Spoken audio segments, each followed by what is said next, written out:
Ladies and gentlemen, we are back with another episode of All That Remains. 2 weeks in a row count. Pretty happy with that so far. Yeah. So, let's go for 3 next week. Sort of 2 weeks in a row. We technically missed a week because you were so busy you couldn't edit it.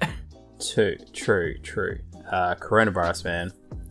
Affecting big things and small things. Everything down from... God, what did we just have cancelled? E3, which we're actually going to be discussing in this episode. That's a good one to throw in there first for the big things. The Formula F1 actually got cancelled here today as well. Oh, I did wonder. Yeah, so that's now gone, and we've got the start of our AFL season about to kick off, and apparently for the first round, none of the stadiums are going to have people.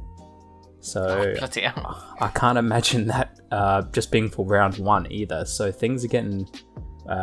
we're getting very cautious, so which is good. You know, we don't want this shit spreading like wildfire. But well, no, yeah, affecting a lot of things. From podcasts to E3. So crazy. But count. We'll talk about coronavirus and E3 shortly. What have you been up to? I know you've just won quiz night, so that's pretty cool. I won. Our quiz team at the cafe that I go to with a work colleague and people. We won our first quiz. We've never won before. We've had a couple of thirds, but we actually won. We got £50 in store credit. I'm very happy. We weren't really expecting to win on the day either. We were just like, oh yeah, we've now decided that our team name is permanently going to be Distinctively Average. And yet somehow we won this time. Whatever. So won that.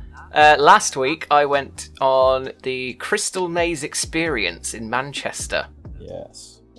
It was really good. For those of you who don't know what the Crystal Maze is, it's a game show. It was mostly popular in the late 80s and the 90s, and it was hosted by a guy called Richard O'Brien, who is a very flamboyant bald man. It's if you've never seen it, find somewhere to watch it because it's campy and wonderful. And this was basically like playing the Crystal Maze. Like it wasn't like the Crystal Maze but X, Y, Z. It was literally just like you were in there playing the Crystal Maze. It was wonderful. We did well. We had a good time. Nice. And Mark has just come online. For those that are listening, we've been waiting for Mark to join us. Everybody remembers Mark from the Dragon Ball podcast. Yes, the brain surgery. He's recovered from his brains. He had a terrible run, so he had his brain surgery, or aka his nasal surgery. Then we had the horrendous Australian bushfires, which obviously when you've just had nasal surgery and intense smog sitting over your city is not good for you. But he's bounced back. He's alive. So we're trying to get him in. So hopefully we can fold him into the podcast very shortly. Hopefully through the power of editing, that will be very smooth. But anyway, sorry, Count. Yes. What else have you been up to? What have you been doing? Right. What Dungeons. have I been doing? I installed Dungeons. Yeah, I installed a doorbell yesterday.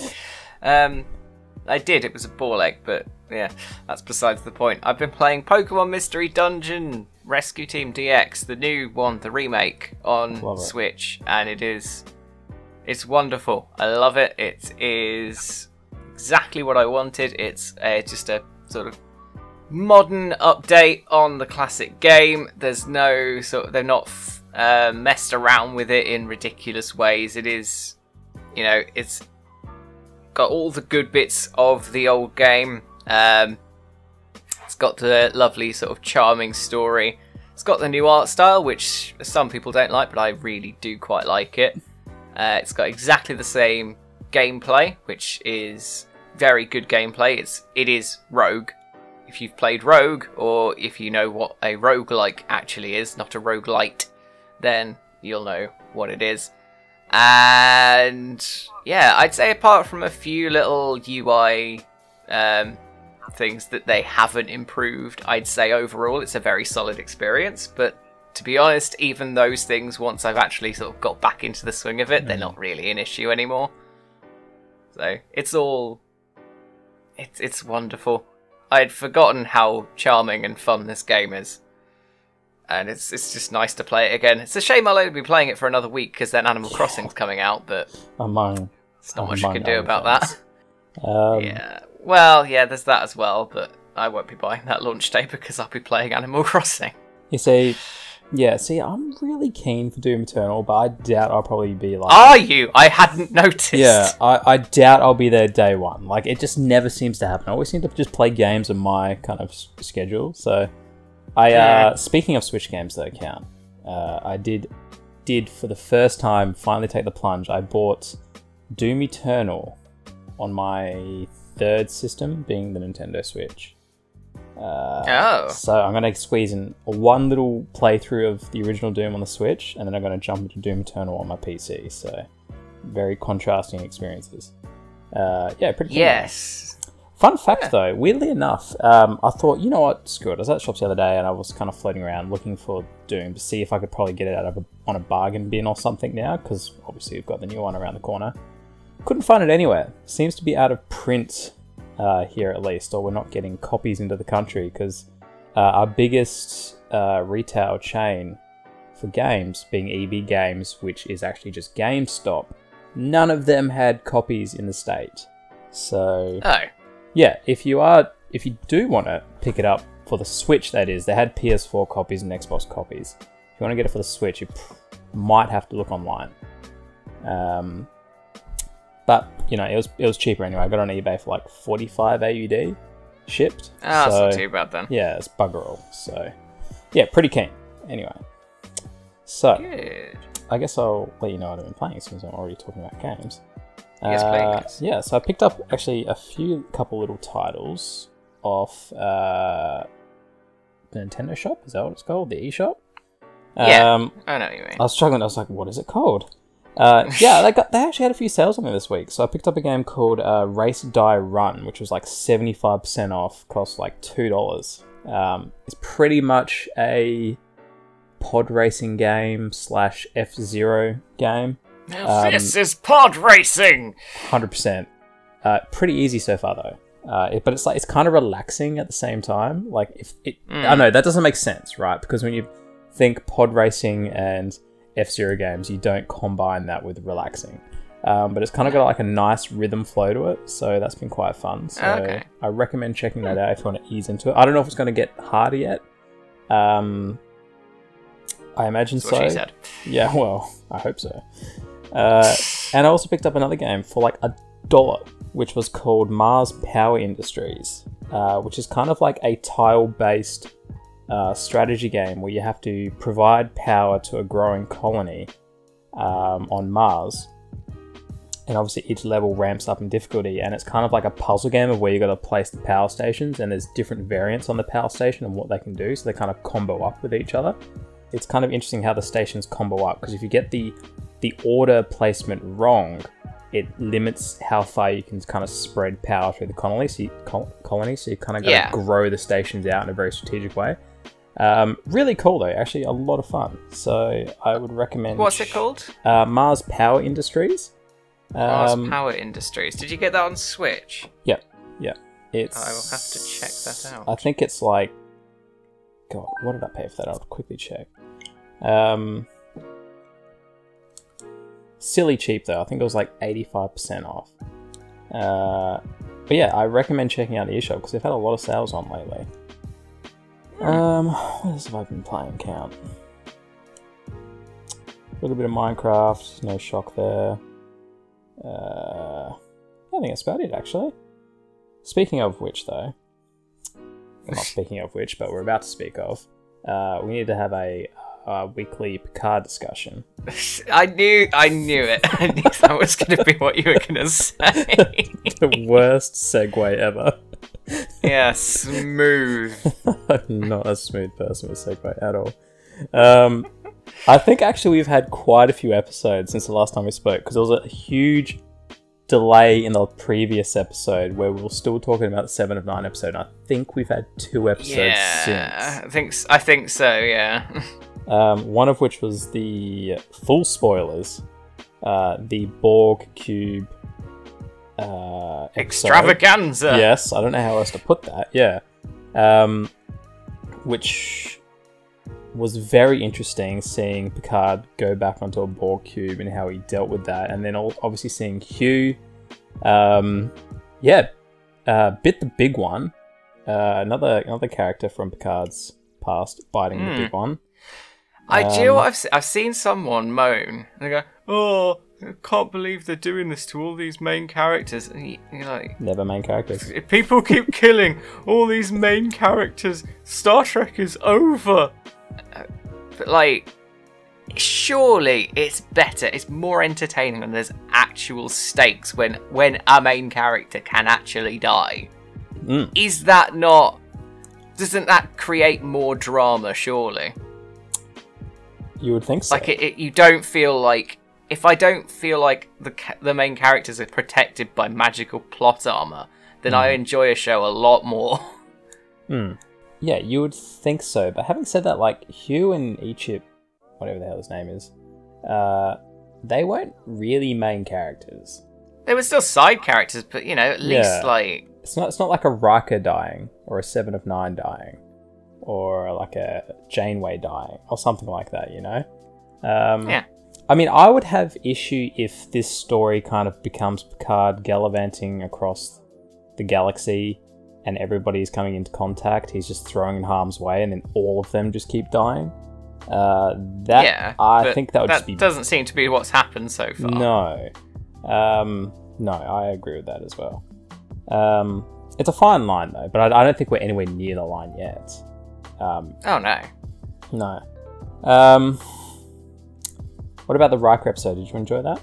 I thought that was really well done. I enjoyed that. I really enjoyed... I think they've crafted the story really well, because right at the moment, the android girl, I've forgotten her name now, terrible with names. Soji. Right when she kind of has everything unveiled and revealed and she's going a million miles an hour, they just land on Riker and Deanna Troy's planet, and obviously she's the therapist, and they have that nice moment in the garden where she's just kind of pulling her apart, and I was like, damn, they've set this up well. Like, it's just, I don't know, it's just really good. I think it's a really well crafted plot so far. 3 episodes left though. 3 episodes left. So how do you think this is going to wind up for season 1? It's going in a way, like enough of a way that I can't immediately tell how it's going to go. But I think it's gonna lead up to some sort of revelation about Data. Like, be it that there's a backup of his brain somewhere in the universe, and that's what they spend the second season doing, or I don't know. That's just obviously entirely off the top of my head, but you know, it'll lead to some sort of revelation like that. Is what I'm thinking. Yeah, perhaps. I don't know. That's where I feel like it's going. I feel like it's going more towards that than anything else. Yeah, and I think we've got one little arc left in the hunt for her point of origin, like her home planet with the 2 moons. So obviously you would suspect that's where the creators or her creator reside. So that's obviously going to be the climax point, and everybody seems to be racing to that one point as well, good and bad. So yeah, it's probably going to be a pretty... So that's where the climax of the series is going to be. That's where there's going to be some sort of presumably revelation. I mean, the biggest question I have is mostly surrounding who her creator was. Like, I am interested in why the Romulans have this huge grudge against AI and blah blah blah, but I'm just very curious as to who created her. That's my biggest question. So you don't think Bruce Maddox created her? I think, from everything that's been divulged in the past, I think he played a huge part in it. But I think it was more than a one-man operation.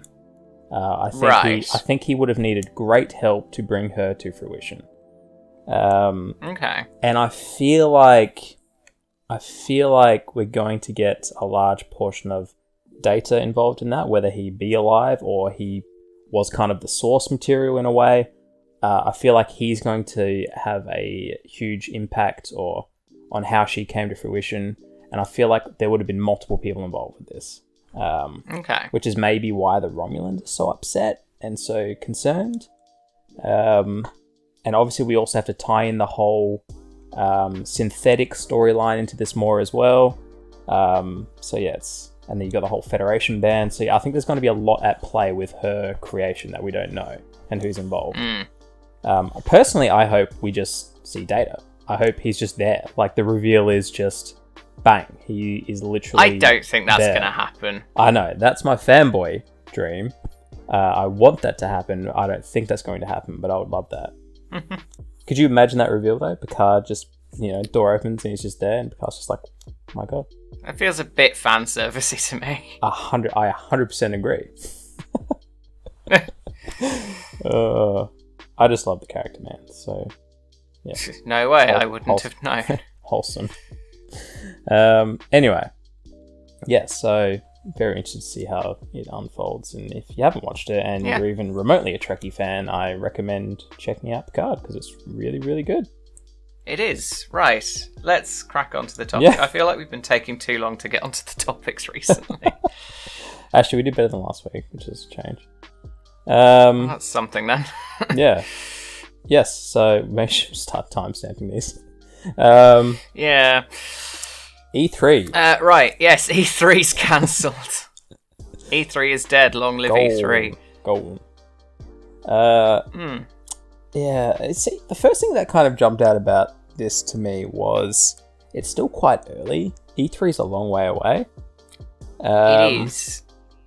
I kind of feel like maybe the people behind E3 maybe just found a good opportunity to pull the pin. That is exactly what I think. I've thought E3's been on the rocks for a while in terms of like actually happening, because it doesn't feel like an event that people want to do anymore. Yeah. Except Microsoft. Well, yeah, weird, isn't it? Like, they're just so strangely on board with it still. Yes, really double down into it, yeah. I think it's like, maybe they feel it's part of their DNA. Like, the big show, like, the limelight, I don't know. But I mean, maybe, but it's just a bit odd. Because they have always doubled down with all the bells and whistles, theatrics. Was it... I could be wrong, but was it Keanu Reeves last year?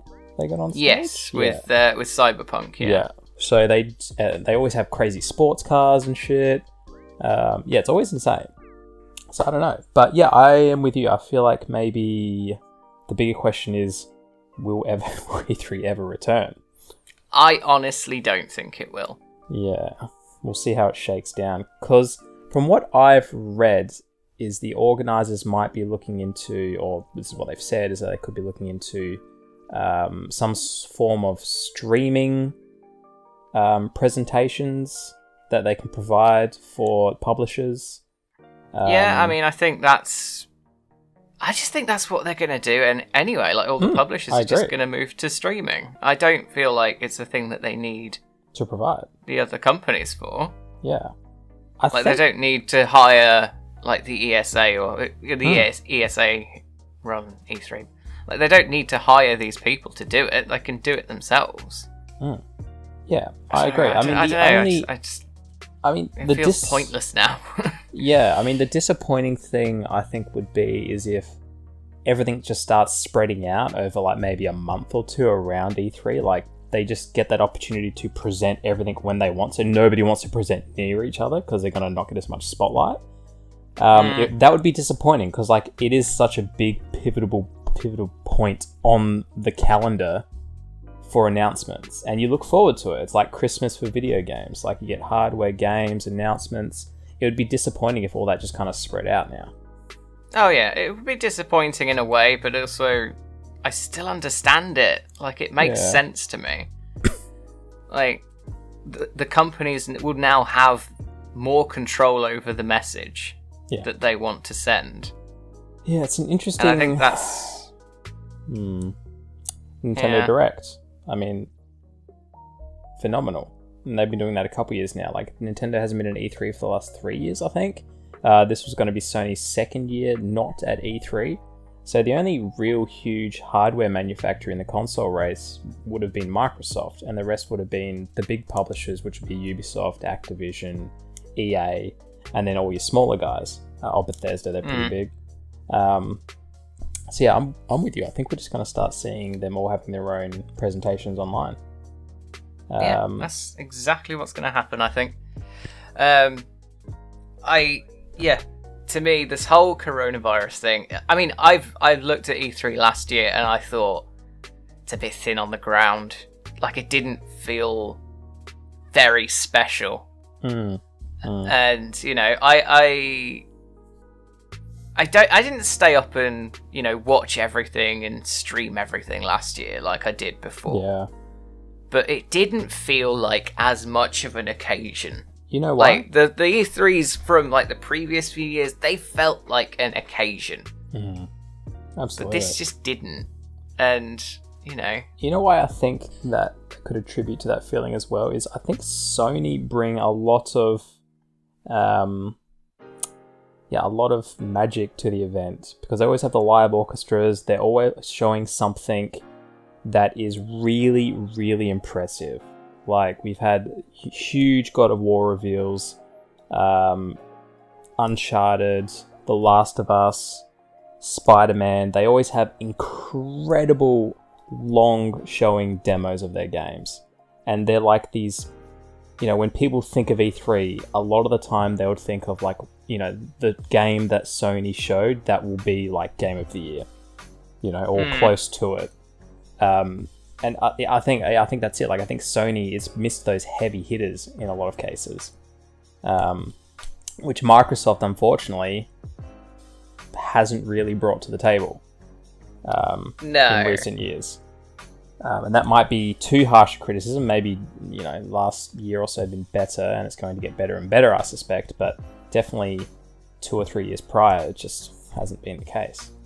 And obviously no Nintendo. So there's... You know, Nintendo brings a whole lot of special, unique Nintendo magic, so... Yeah. Yeah, say what you like about Nintendo in terms of, you know, staying current and, you know, many other things. But there is something uniquely Nintendo about them, something uniquely fun.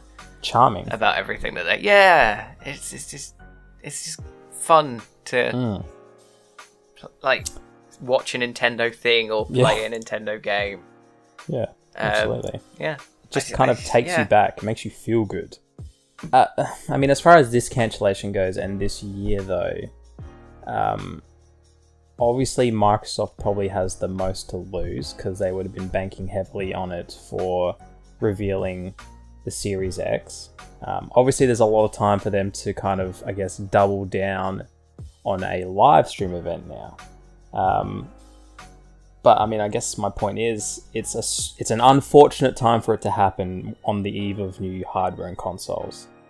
Do you think this affects either Sony, Microsoft, or even Nintendo, or do you think in 2020 it just doesn't matter, the E3 platform, in terms of hardware release, like big stuff? I don't think it matters. I don't think it matters for any sort of platform. I don't think it has a need to exist anymore. Because every single publisher, every single hardware developer has a way to control their own message. It's been moving that way anyway. Because, you know, Sony have started doing their state of plays, which are just still... You know, as much as I'm saying that it's, you know, it's the new E3, that I really don't like the state of plays. They're really sort of dry and dull affairs. But that's what they're doing. You know, Microsoft have more than the money and ability to do the same. And yeah, I just think there's so many easy ways to get your message out there. The ones that are at E3 are the ones that can afford to do it. You know, it isn't like an EGX or a Gamescom where you get more indie devs there. Those are the events that I still think have a place in the world, because it is a way for the smaller developers, like the little indie ones and the smaller publishers, to get some attention. Whereas E3, particularly for the last few years, has just been about the big boys. And Devolver Digital.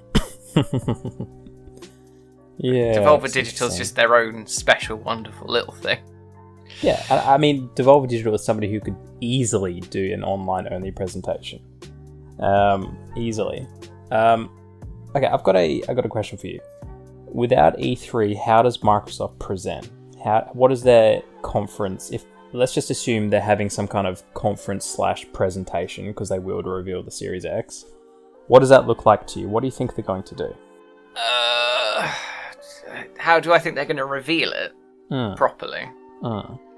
I think I don't know. I do feel like they're going to do something along the lines of Nintendo Directs. I feel like it's going to be, instead of one big reveal, it's going to be smaller reveals over the course of the year. Okay. So, you know, they've revealed how it's going to look. They've revealed the teraflops. And I think it's just going to be more of those small little hype building reveals over the course of the year.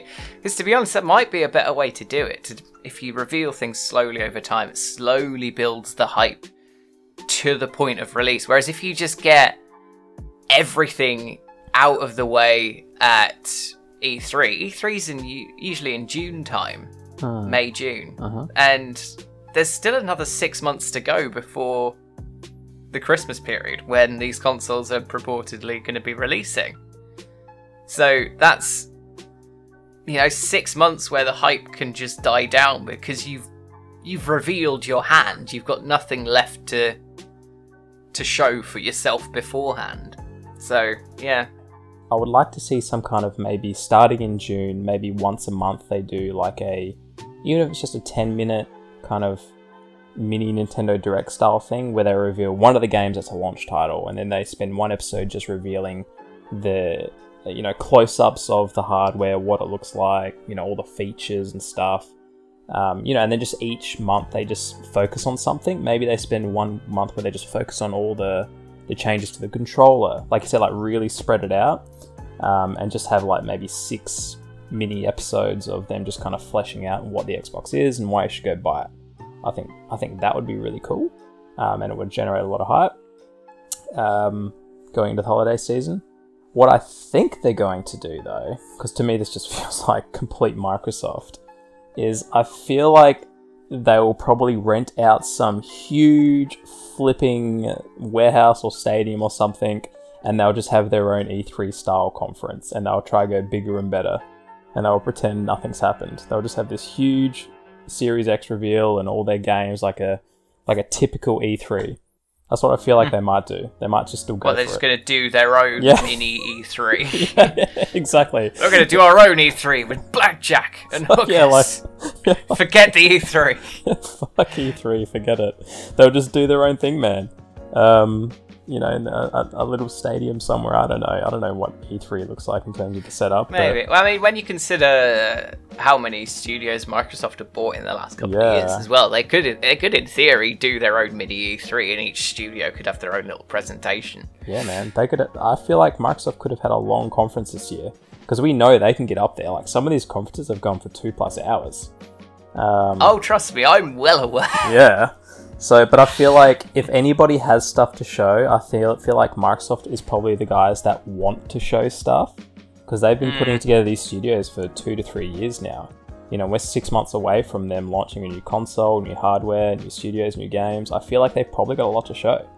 So, yeah, I don't know. I don't know what it looks like. Maybe we'll kind of get the version where they go big and badass like an E3 conference, or maybe they just kind of have a more personal, intimate, smaller show like a Nintendo Direct like you suggested, or maybe they do spread it out over the course of the remainder of the year, which I think would probably be the best bet.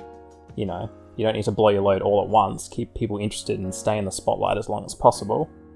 I guess we'll find out. I mean, I'm not, as far as Nintendo and Sony go, I don't even really feel like I need to talk about them, because I think they already knew what they were doing anyway.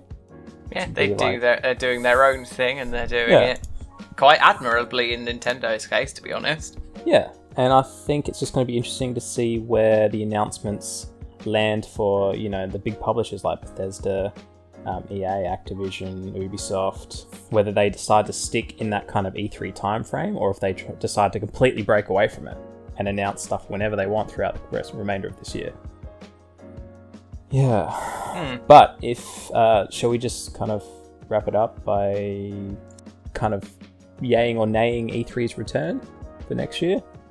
I honestly don't think it's going to be returning. I think that this whole the coronavirus cancellation was just the perfect excuse for them to go, right, okay, well, you know, we don't need to do this anymore. Like, yeah, it was an easy out for them, and I think this easy out for this year, it gives them less obligation, or give them a feeling of obligation to continue doing it.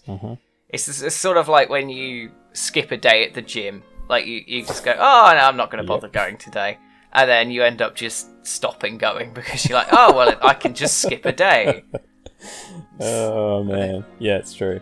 It's like it was already inconvenient enough for them, and then they got sick, and they were like, no, we're staying home. We're not going. Yeah, we're not like, doing oh, it. Fuck it. I can't be bothered anymore. Too That's hard. enough. Too hard basket.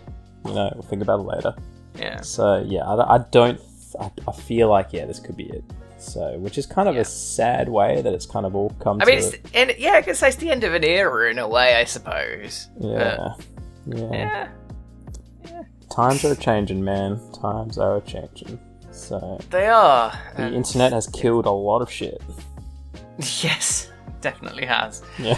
But then from what I've heard from people who actually go to E3 as press people, the last few years have just been appalling anyway. Yeah, I know Max has been the last 2 or 3 years, I think, and he seems to enjoy it, but it seems to be far more press focused than just general public now. It was always press focused. They've only started letting the public in the last couple of years. The press people have been complaining because they can't actually bloody play anything anymore because the public are all in. Perhaps I've gotten that the wrong way around. It probably does make more sense they've let the public in to kind of boost numbers, I guess. That's probably why they started doing it.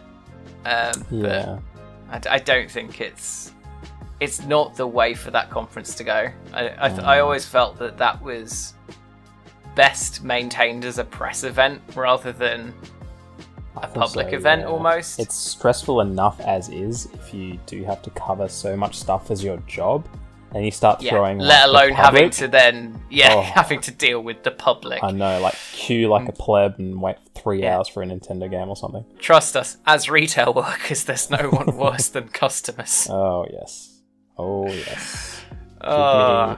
Give me. Have you got any toilet paper left?